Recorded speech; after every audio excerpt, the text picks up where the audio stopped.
What's up, guys? Coach Welch here. Today's tip is designed primarily for our teenage pitchers, but really works for anybody.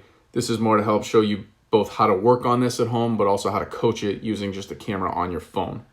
We definitely believe that everybody's body moves differently with different tempos and paces, but here we want to take somewhat of a cookie cutter approach and show you really what we're looking at in a very still frame at any point in your motion, or at a specific point in your motion, First thing we want to look at is when we're pausing a video in this, we want to make sure we're not doing it before or after our front foot plant. We want to make sure it's the first frame we can find that our whole foot is into the ground. I like to call it 9 cleats. If you have 9 cleats on your spikes, the moment when all 9 cleats first get into the dirt or into the mound. Next, we want to look at shoulder to elbow.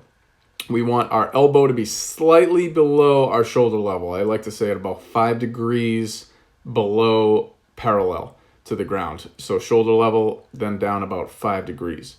Next thing we're going to look at is shoulder external rotation.